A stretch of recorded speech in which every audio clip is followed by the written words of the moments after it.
Topic is the history of the African American in Nashville between 1780 and 1930, and the author of the history is Dr. Bobby Lovett, the Dean of Arts and Sciences at Tennessee State University. Of course, Dr. Lovett, before we had our first commercial break, you were giving us an overview in reference to some of the things that you covered in this book. And let's continue that conversation and have you to sort of enlighten our audience during this segment of some of the things that they probably don't know about Nashville, Tennessee, and et cetera, and about African Americans in Nashville, that will make this book a part of their library and a part of the resources and a source instrument for them.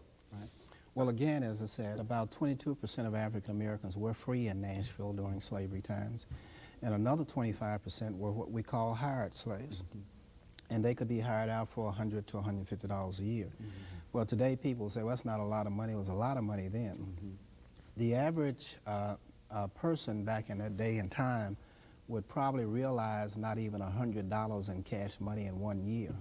So for a slave master or owner to have a person to go out and earn $150 and they could take all of it or most of it was quite an investment. But African Americans were in demand as workers because, remember, this was a frontier city. And by the 1840s, Nashville was grown into quite a city. You know, there are steamboats. By 1851, of course, there are railroads being built to connect the city to the outside world. There are many businesses that are serving the agricultural sector here in Middle Tennessee. And also businesses like shipping that is serving the iron industry. Iron mines were operated all the way from Dixon County all the way up to the plateau, up to Kentucky. And about 10,000 slaves worked in those iron mines. And we call those the iron slaves. They took the ore and smelted it, just as they had done in Africa 600 years ago. They, of course, turned the iron into pots, into pans, into stoves, and other iron products, tools that people needed. And that was a big industry for Nashville and in Middle Tennessee. But in Nashville, the African Americans did all kinds of work. Almost all of the barbers were African American in Nashville. And that was a pretty lucrative industry back in that day and time. They consisted of, they made up 85% of all the skilled trades in the South in that particular day and time. So they were the carpenters, they were the bricklayers, the stone cutters, the stone layers, they were the coopers who made barrels, they made wagons, they were the shoemakers. Sarah Estelle, for example, owned the only ice cream shop which was on Church Street during that day and time. The bakers downtown were African Americans. When you had to go get your cakes and your pies for Christmas and so on, then they had to go to African Americans who made those particular products. The only pharmacist in town was owned by a slave who was hired out by his master. His name was Jack. And they called him Jack the Root Doctor because all of the medicines that he had were from roots and herbs, and he was very knowledgeable of those particular roots and herbs that you could use for mending the body.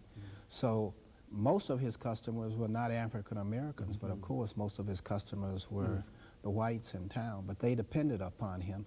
And his shop was on Church Street. And if you went to what today is 4th and Charlotte Avenue, that was the corner that African Americans dominated as the hack service or hack business. In other words, today we call it the taxi service. Very good. But all of the hack drivers in town were African Americans.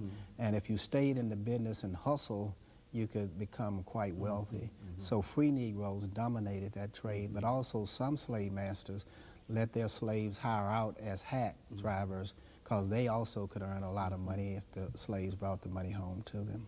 And so they had a system that, and that's something that we generally don't think about in terms of the slave, because I think in many instances when we see slavery, or we think of slavery, we think of slaves in the cotton fields or in cane fields and et cetera. So what you're telling us now here is that in Nashville, that you have personally identified a large number of areas and large number of activities. Is that what we're saying here? That is not agriculture, because urban slavery ultimately evolved into something totally different than plantation and farm slavery.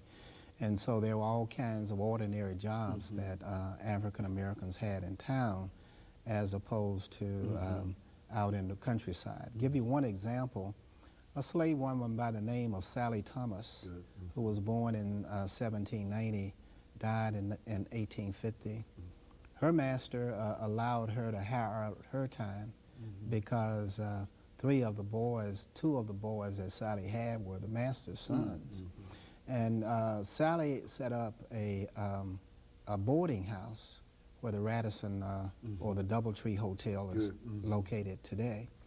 And she took the top part of that house and rented it out for roomers who came to the General Assembly, you know, and they stayed at Sally's house. She was a boarder. Downstairs, of course, she ran a laundry to wash their clothes and so on. In the front room, her boys, they cut hair because African Americans dominated the barbering business. And so the Thomas family became quite prosperous. One of the boys left town and moved to St. Louis, where he died in 1913. And he owned a whole string of barbershops in St. Louis. He even owned real estate in Nashville before he left here in 1856. Another one of her sons left and moved to Alabama, where he became a large real estate dealer and a barber. And his grandson became the first African-American congressman from the state of Alabama in 1872 after slavery. So there was the opportunity for slaves to accumulate wealth in the city as opposed, of course, to living out in the countryside. Dr. Lovett, as we make preparations for this second commercial break, we've got about a minute before that, but let me, since you're talking about how skilled these individuals are in giving us all this surprising information, when you think about all of these antebellum homes that you see, and since you mentioned that African Americans were involved in the crafts and building, et cetera, you see a Hermitage plantation or a bale mead plantation. Did African Americans have anything to do with the construction of this, or did you identify what they were able to do? And when we come back, well, we're getting ready for this commercial break, but when we come back, we want you to bring together the information that you have from this book dealing with what they were able to do and how they were able to be involved in some of these large projects. Because I think the general impression is that while they might have been there, they really didn't build the bale meads and the other, they didn't have anything to do with that. And that's what we want to do, I think, because I think that here you covered that quite extensively, we know, and so we want you to do that. And of course, we'll do that when we come back for this final segment, and we'll be back with you following this short commercial break.